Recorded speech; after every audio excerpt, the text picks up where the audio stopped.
उस दिन जनवरी 2020 की 2 तारीख थी। सुबह के 10 बज रहे थे। एसपी अमरेंद्र प्रसाद सिंह अपने कक्ष में मौजूद थे। तभी उनके कक्ष में सर्विलांस टीम प्रभारी शैलेंद्र सिंह ने प्रवेश किया। शैलेंद्र सिंह के अचानक आने पर वह समझ गए कि जरूर कोई खास बात है। उन्होंने पूछा, शैलेंद्र सिंह, कोई विशेष बात? हां सर, खास बात पता चली है, सूचना देने आपके पास आया हूं। शैलेंद्र सिंह ने कहा, बताओ क्या बात है? एसपी ने पूछा। सर, 3 महीने पहले थाना गुरसहायगंज के गौरैयापुर गांव में जो डबल मर्डर हुआ था, उसके आरोपियों की लोकेशन पश्चिम बंगाल के हुगली शहर में मिल रही है।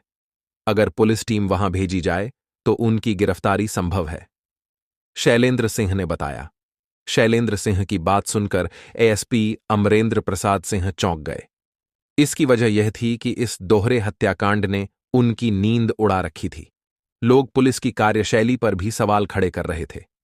कानून व्यवस्था को लेकर राजनीतिक रोटियां भी सेंकी जा रही थीं।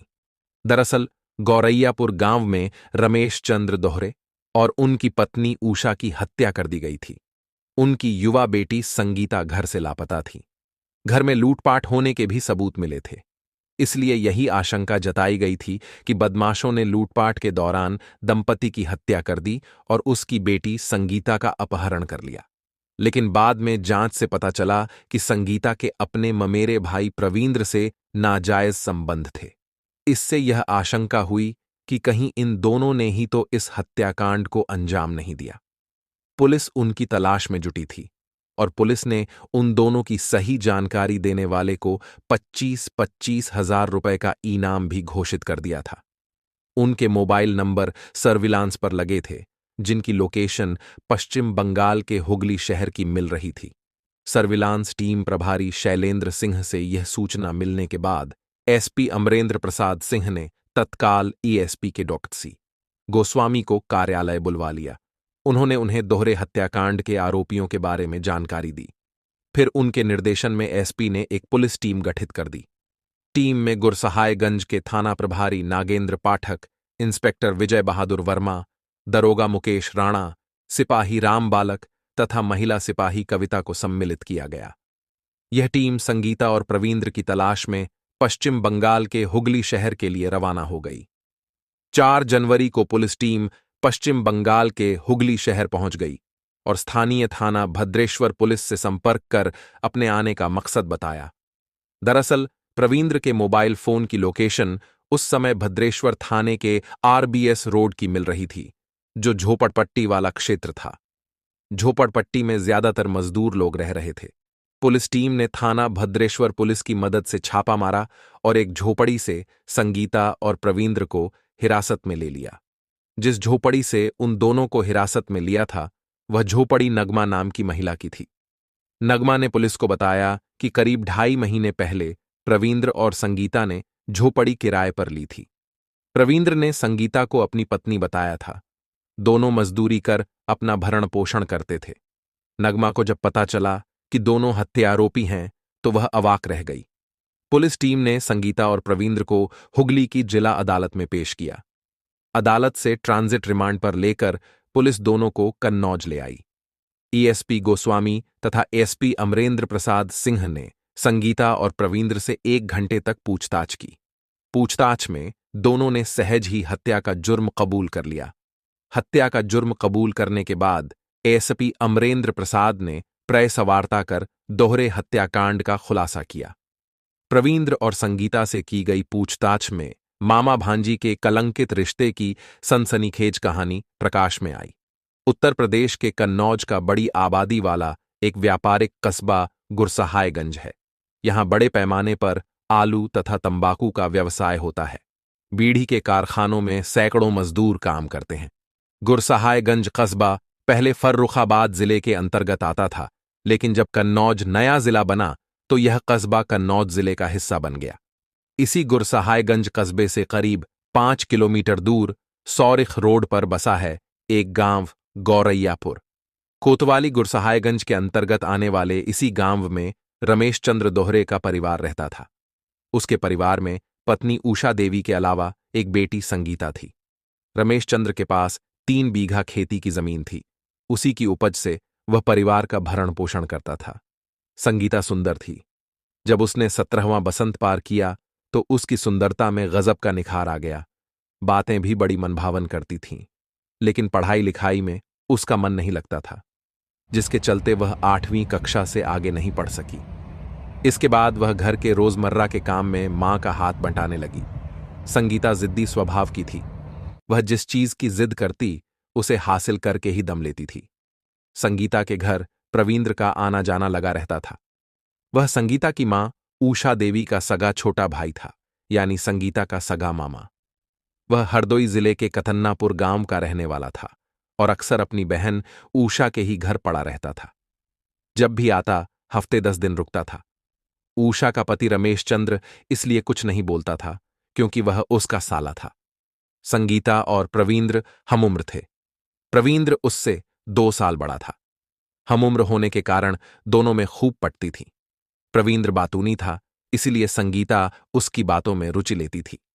उषा समझती थी कि प्रवींद्र को उससे लगाव है, इसलिए वह उसके घर आता है। लेकिन सच यह था कि प्रवींद्र की लालची नजर अपनी भांजी संगीता पर थी। वह उसे अपने प्रेम जाल में फंसाने के लिए आता था। प्रवींद्र ने अपने व्यवहार से बहन और बहनोई के दिल में ऐसी जगह बना ली थी कि वे उसे अपना हमदर्द समझने लगे थे। वे लोग उससे सुख दुख की बातें भी साझा करते थे। दरअसल रमेश चंद्र उसे इसलिए वफादार समझने लगे थे क्योंकि प्रवींद्र उनके खेती के कामों में भी हाथ बंटाने लगा था। खाद बीज लाने की जिम्मेदारी भी वहीं उठाता था। इन्हीं सब कारणों से प्रवींद्र रमेश की आंखों का तारा बन गया था। हमारे समाज में युवा हो रही लड़कियों के लिए तमाम बंदिशें होती हैं। वह किसी बाहरी लड़के से हंस बोल लें तो उन्हें डांट पड़ती है। यह उम्र जिज्ञासाओं की होती है। मन हवा में उड़ान भरने को मचलता है। पारिवारिक और सामाजिक वर्जनाओं की वजह से आमतौर पर देखा गया है कि लड़कियां अपने रिश्ते के करीबी युवक से ज्यादा घुल जाती हैं। वह उनका मामा, जीजा, चचेरा या मौसेरा या ममेरा भाई कोई भी हो सकता है। वे उसे ही अपना दोस्त बना लेती हैं। संगीता के सबसे नजदीक मामा प्रवींद्र ही था, अतः उन दोनों में भी ऐसा ही रिश्ता था। प्रवींद्र की नजर थी खूबसूरत भांजी पर शुरुआती दिनों में। जब प्रवींद्र ने बहन उषा के घर आना शुरू किया था, तब उसके मन में संगीता के लिए कोई गलत भावना नहीं थी। रिश्ते में वह उसकी भांजी थी, किंतु भावनाओं में तूफान आते और रिश्ता बदलते कितनी देर लगती है। संगीता से मेल मिलाप की वजह से प्रवींद्र की भावनाओं में भी तूफान आ गया और मामा भांजी के पवित्र रिश्ते पर कालिख लगनी शुरू हो गई। हुआ यह कि एक दिन प्रवींद्र उषा के घर पहुंचा तो वह परिवार सहित गांव में एक परिचित के घर समारोह में जाने को तैयार थी। संगीता भी खूब बनी संवरी थी। उसने गुलाबी सलवार सूट पहना था और खुले बाल कमर तक लहरा रहे थे। उस समय संगीता बेहद खूबसूरत दिख रही थी। संगीता का वह रूप प्रवींद्र की आंखों के रास्ते से दिल में उतर गया। प्रवींद्र के मन में कामना की ऐसी आंधी चली कि उसकी धूल ने सारे रिश्ते नाते को ढक लिया। वह भूल गया कि संगीता उसकी भांजी है। प्रवींद्र का मन चाह रहा था कि संगीता उसके सामने रहे और वह उसे अपलक देखता रहे, लेकिन ऐसा कहां संभव था। वे लोग तो समारोह में जाने को तैयार थे। प्रवींद्र को घर की ताला कुंजी देकर वे सब चले गए। प्रवींद्र की नजरें तब तक संगीता का पीछा करती रहीं जब तक वह आंखों से ओझल नहीं हो गई। उनके जाने के बाद प्रवींद्र खाना खाकर बिस्तर पर लेट गया, लेकिन नींद उसकी आंखों से कोसों दूर थी। उसकी आंखों में संगीता का अक्स बसा था और ज़हन में उसी के ख्याल उथल पुथल मचा रहे थे। कई बार प्रवींद्र की अंतरात्मा ने उसे झिंझोड़ा, संगीता तुम्हारी भांजी है, उसके बारे में गंदे विचार तक मन में लाना पाप है। संगीता के बारे में गलत सोचना बंद कर दो। प्रवींद्र ने हर बार यह सोचकर अंतरात्मा की आवाज को दबा दिया कि हर लड़की किसी न किसी की भांजी होती है। अगर लोग मामा भांजी का ही रिश्ता निभाते रहे तो चल गई दुनिया। कहते हैं कि बुरे विचार अच्छे विचारों को जल्दी ही दबा देते हैं। प्रवींद्र की अच्छाई पर बुराई हावी हो गई। इधर उषा और रमेश रात को काफी देर से लौटे। सुबह वे जल्दी उठकर अपने अपने काम से लग गए। रमेश चंद्र और उषा खेत पर चले गए थे, जबकि संगीता घरेलू कामों में व्यस्त थी। प्रवींद्र की आंखें खुलीं तो उसकी नजर आंगन में काम कर रही संगीता पर पड़ी। वह मुंह से तो कुछ नहीं बोला, लेकिन टकटकी लगाए संगीता को देखने लगा। प्रवींद्र को इस तरह अपनी ओर ताकते देख संगीता ने टोका, क्या बात है मामा, तुम कुछ बोल क्यों नहीं रहे? बस टकटकी लगाकर मुझे ही देखे जा रहे हो। इसलिए देख रहा हूं कि तुम बहुत खूबसूरत हो। जी चाहता है कि तुम सामने खड़ी रहो और मैं तुम्हें देखता रहूं।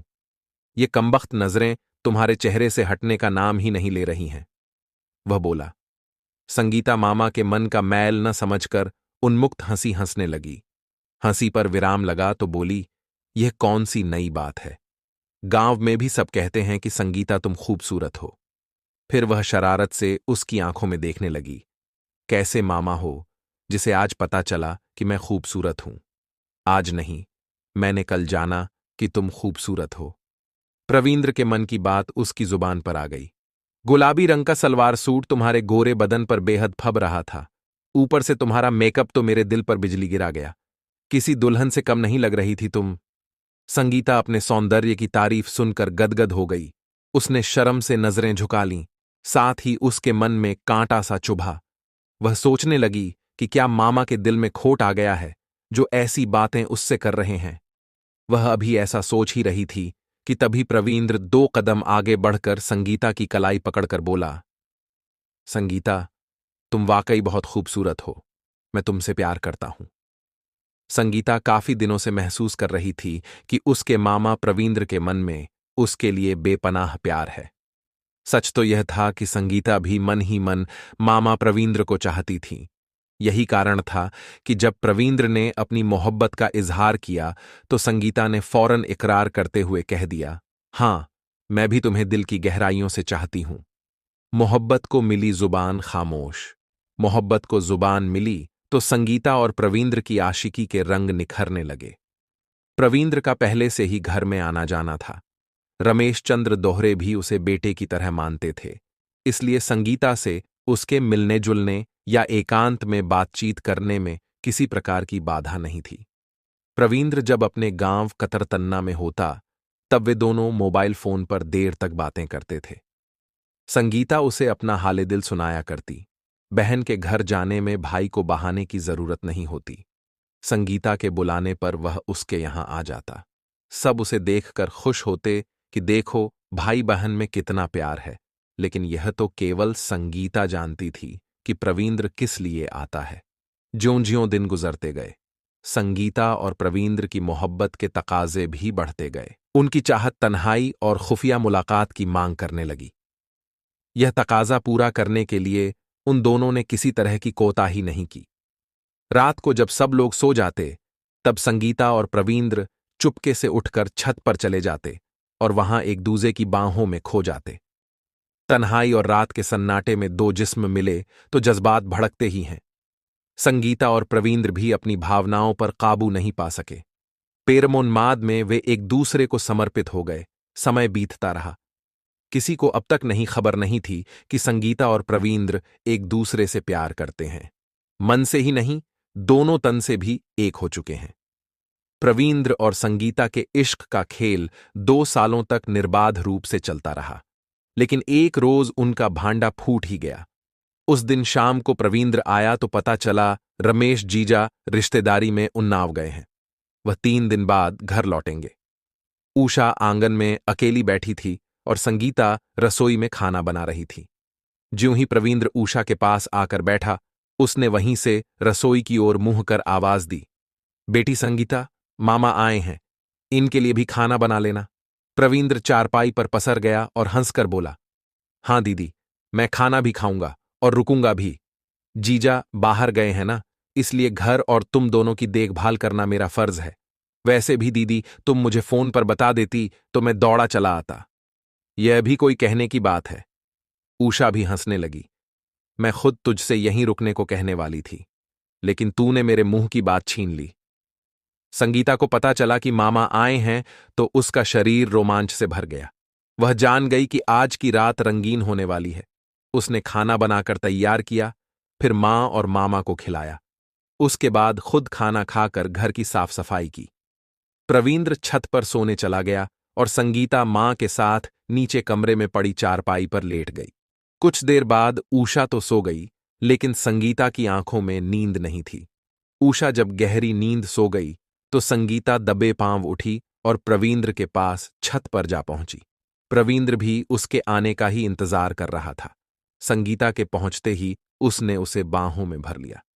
इधर आधी रात को ऊषा की आंखें खुलीं तो उसने संगीता को चारपाई से नदारद पाया। वह उसे खोजते हुए आंगन में आई तो उसे छत पर खुसर फुसर की आवाज सुनाई दी। वह जीने की ओर बढ़ी।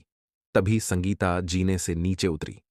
शायद उसे मां के जागने का आभास हो गया था। कमरे में पहुंचते ही ऊषा ने पूछा, संगीता, तू आधी रात को छत पर क्यों गई थी?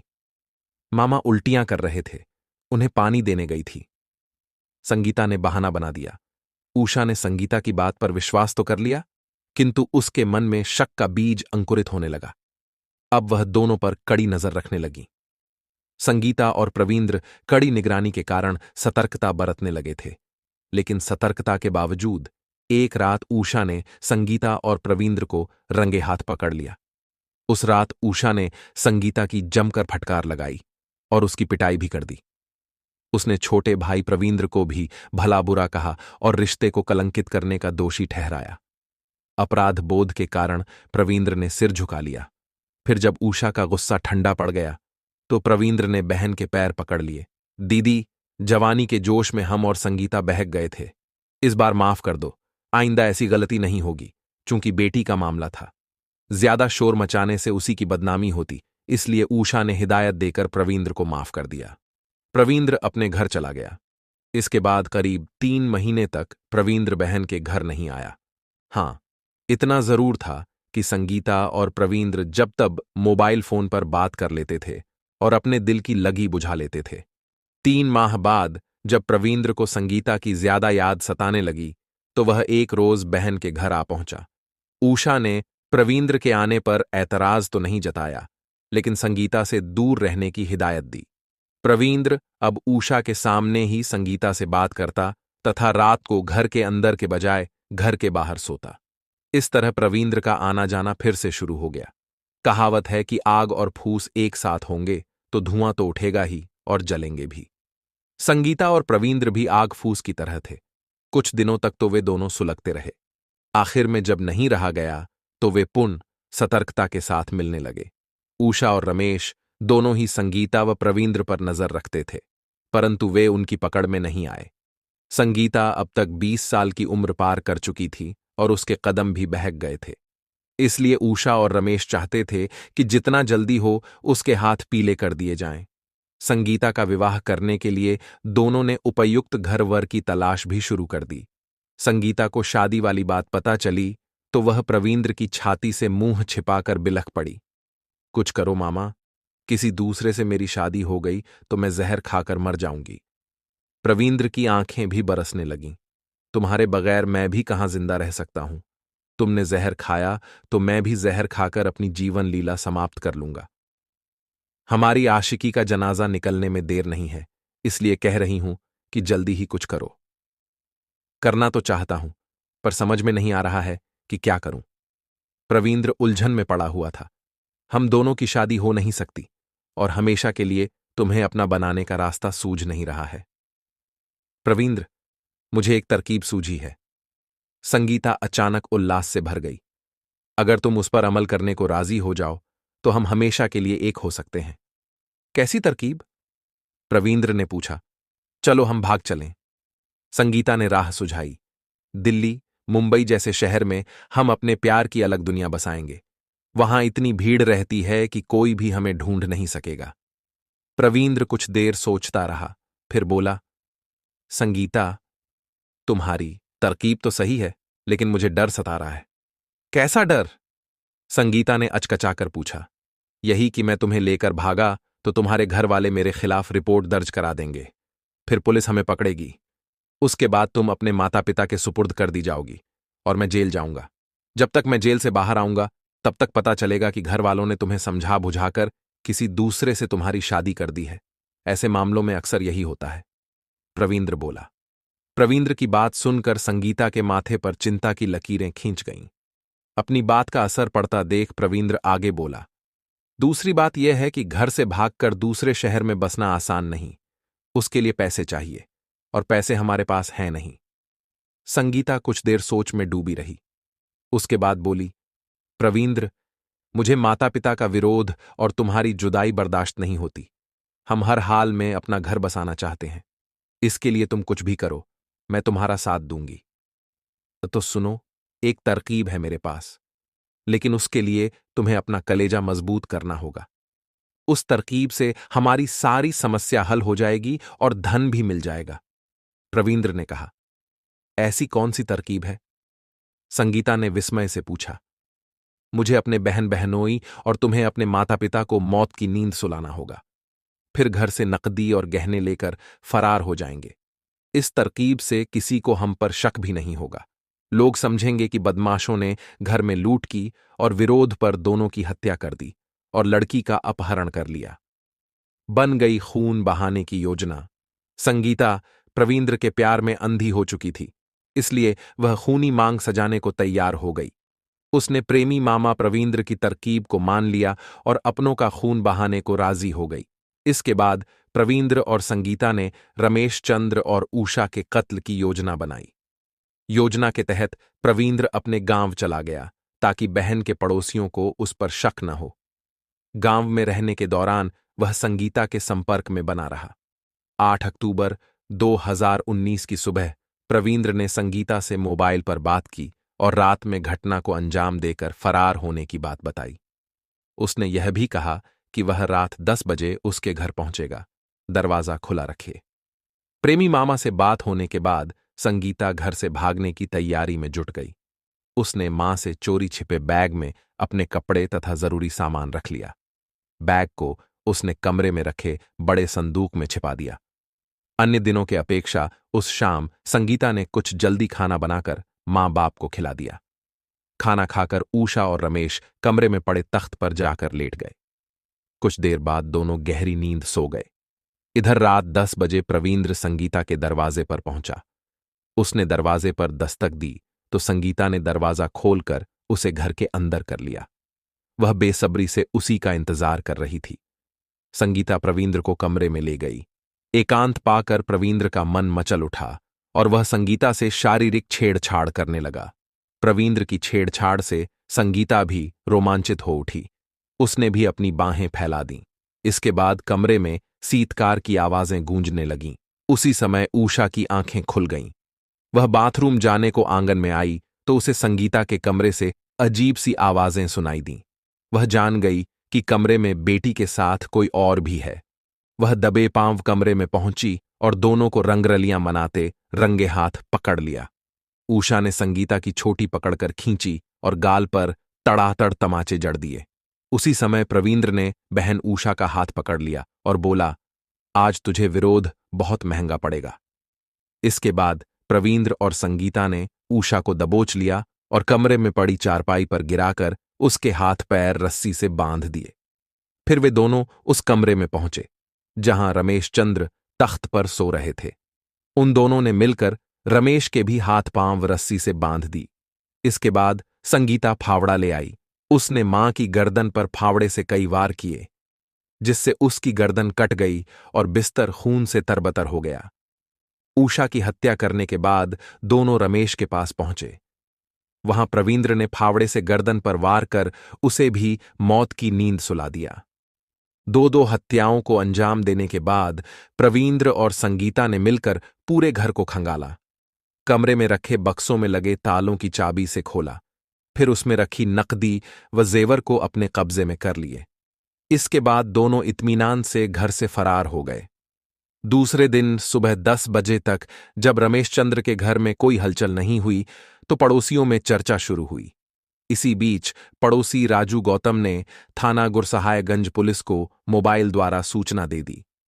सूचना पाते ही कोतवाल नागेंद्र पाठक पुलिस टीम के साथ गौरैयापुर गांव स्थित रमेश चंद्र दोहरे के मकान पर आ गए। उन्होंने पुलिस के साथ घर में प्रवेश किया तो अवाक रह गए। 2 अलग अलग कमरों में ऊषा और रमेश चंद्र की निर्मम हत्या की गई थी। दोनों के हाथ पैर भी बंधे हुए थे। खून से सना फावड़ा कमरे में पड़ा था। जाहिर था कि दोनों की हत्या फावड़े से वार करके की गई थी। कमरे में रखे बक्सों के ताले खुले पड़े थे। सामान बिखरा था। ऐसा लग रहा था जैसे बदमाशों ने हत्या के बाद लूटपाट भी की थी। घर से मृतक दंपति की जवान बेटी संगीता गायब थी। कोतवाल नागेंद्र पाठक ने डबल मर्डर की सूचना वरिष्ठ पुलिस अधिकारियों को दी तो कुछ ही देर बाद एएसपी अमरेंद्र प्रसाद सिंह तथा ईएसपी केतसी गोस्वामी भी आ गए। उन्होंने मौके पर फोरेंसिक टीम को भी बुलवा लिया। पुलिस अधिकारियों ने जहां घटनास्थल का मुआयना किया, वहीं फोरेंसिक टीम ने साक्ष्य जुटाए। पुलिस अधिकारियों ने मौका मुआयना कर दोनों शवों को पोस्टमार्टम के लिए कन्नौज भिजवा दिया और हत्या में इस्तेमाल रस्सी व फावड़ा जाप्ते में शामिल कर लिए। एसपी अमरेंद्र प्रसाद सिंह को जांच के बाद लगा कि दोहरे हत्याकांड को अंजाम बदमाशों ने दिया है और उसकी बेटी संगीता का अपहरण कर लिया है। उन्होंने इसी दिशा में जांच शुरू कराई। जांच आगे बढ़ी तो पता चला कि मृतका उषा देवी के भाई प्रवींद्र का घर में आना जाना था। यह भी पता चला कि प्रवींद्र भी घर से फरार है। एक बात और भी चौंकाने वाली पता चली, वह यह कि प्रवींद्र और संगीता, जो रिश्ते में मामा भांजी हैं, के बीच नाजायज रिश्ता था और रमेश इसका विरोध करते थे। प्रवींद्र और संगीता पुलिस की रडार पर आए तो उनकी तलाश शुरू हुई। उनकी लोकेशन पता करने के लिए पुलिस ने दोनों के मोबाइल नंबर सर्विलांस पर लगा दिए, लेकिन मोबाइल बंद होने से उनकी लोकेशन नहीं मिल पा रही थी। पुलिस ने उनकी खोज दिल्ली, हरियाणा, चंडीगढ़ आदि संभावित स्थानों पर की, लेकिन उनका कुछ पता नहीं चला। तब पुलिस ने दोनों पर 25-25 हजार का इनाम घोषित कर दिया। इधर प्रवींद्र और संगीता डबल मर्डर करने के बाद बस द्वारा कानपुर आए, फिर ट्रेन से मुंबई पहुंचे। वहां वे 1000 रुपए देकर शमशाद नाम के ऑटो ड्राइवर की झोपड़ी में रात भर रुके। फिर वहां से ट्रेन द्वारा हुगली शहर आए। हुगली शहर के भद्रेश्वर थाना क्षेत्र के आरबीएस रोड पर प्रवींद्र ने एक झोपड़ी किराए पर ले ली। झोपड़ी मालकिन नगमा को उसने बताया कि वे दोनों पति पत्नी हैं। प्रवींद्र वहां मेहनत मजदूरी कर अपना संगीता का भरण पोषण करने लगा। धीरे धीरे 3 माह बीत गए। नए साल में प्रवींद्र ने अपने मजदूर साथी से 500 रुपए में एक मोबाइल फोन खरीदा और उसमें अपना सिम कार्ड डालकर चालू किया। मोबाइल फोन चालू होते ही पुलिस को उसकी लोकेशन पता चल गई। उसकी लोकेशन हुगली शहर की थी। यह जानकारी जब एसपी अमरेंद्र प्रसाद को मिली तो उन्होंने एक पुलिस टीम हुगली रवाना कर दी। वहां पुलिस ने प्रवींद्र व संगीता को हिरासत में ले लिया। 8 जनवरी 2020 को थाना गुरसहायगंज पुलिस ने अभियुक्त प्रवींद्र तथा संगीता को जिला अदालत में पेश किया, जहां से दोनों को जिला जेल भेज दिया। दिल्ली जल बोर्ड में नौकरी करने वाला संजीव कौशिक अपनी पत्नी अंजू कौशिक को हर तरह से खुश रखता था। वह जो भी मांग करती, संजीव उसे जल्द से जल्द पूरी करने की कोशिश करता था। इसके बावजूद भी अंजू उसे पहले की तरह प्यार नहीं करती। आए दिन पति के प्रति उसका व्यवहार बदलता जा रहा था। बेटे के भविष्य को देखते हुए संजीव अपने घर में कलह नहीं करना चाहता था, पर अंजू उसकी बात को गंभीरता से समझने की कोशिश नहीं कर रही थी। संजीव फरीदाबाद की ग्रीनफील्ड कॉलोनी का रहने वाला था। दिल्ली ड्यूटी करने के बाद जब वह घर पर पहुंचता तो घर वाले अंजू के बारे में बताते कि वह बेलगाम होकर अकेली पता नहीं कहां कहां घूमती है। संजीव इस बारे में जब पत्नी से पूछता तो वह उलटे उससे झगड़ने पर आमादा हो जाती थी। इसके बाद संजीव को भी गुस्सा आ जाता तो वह उसकी पिटाई कर देता था। इस तरह उन दोनों के बीच आए दिन झगड़ा होने लगा। संजीव अपने स्तर से यही पता लगाने की कोशिश करने लगा कि आखिर उसकी पत्नी का किसके साथ चक्कर चल रहा है, पर उसे इस काम में सफलता नहीं मिल सकी। आखिर इसी साल जनवरी महीने में जब अंजू घर से भाग गई तो हकीकत सामने आई। पता चला कि अंजू के अपने ही नंदोई यानी संजीव के बहनोई राजू के साथ ही नाजायज संबंध थे, जबकि संजीव का शक किसी मोहल्ले वाले पर था, लेकिन उसे क्या पता था कि उसका बहनोई ही आस्तीन का सांप बना हुआ है। अंजू जब राजू के साथ भागी थी तो अपने बेटे को भी साथ ले गई थी। तब संजीव ने फरीदाबाद के सेक्टर 7 थाने में रिपोर्ट दर्ज कराई थी। इसके करीब 1 महीने बाद अंजू को करनाल से बरामद किया गया था। घर लौटने के बाद अंजू ने अपने की पति से माफी मांगी और भविष्य में राजू से न मिलने का वादा भी किया था। संजीव ने उसे माफ कर फिर से स्वीकार कर लिया, लेकिन कहते हैं कि चोर चोरी भले छोड़ दे, लेकिन हेराफेरी नहीं छोड़ता। यही हाल अंजू का भी था। कुछ दिनों तक तो अंजू ठीक रही, लेकिन जब उसे अपने नंदोई यानी प्रेमी राजू की याद आती तो वह बेचैन रहने लगी। उधर राजू भी अंजू से मिलने के लिए बेताब था। दोनों ही जब एक दूसरे से मिलने के लिए मचलने लगे, तब वे चोरी छिपे मिलने लगे। संजीव को जब पता चला तो उसने पत्नी को समझाया, पर वह नहीं मानी। संजीव अंजू के चाल चलन से बहुत परेशान हो चुका था। उसकी वजह से उसकी रिश्तेदारियों में ही नहीं, बल्कि मोहल्ले में भी बदनामी हो रही थी। पत्नी को समझा समझा कर वह हार चुका था। उसकी समझ में नहीं आ रहा था कि वह ऐसी बदचलन पत्नी का क्या करे। पत्नी की वजह से वह तनाव में रहने लगा। 17 मार्च 2018 को भी किसी बात को लेकर संजीव का पत्नी से झगड़ा हो गया। उस समय उसका 15 वर्षीय बेटा मनन अपने ताऊ के यहां था। झगड़े के दौरान अंजू ने ड्रेसिंग टेबल से कैंची निकालकर पति पर हमला कर दिया। बचाव की कोशिश में संजीव की छोटी अंगुली कनिष्ठा कट गई। अंगुली कटने पर संजीव के हाथों से खून टपकने लगा। इसके बाद संजीव को गुस्सा आ गया।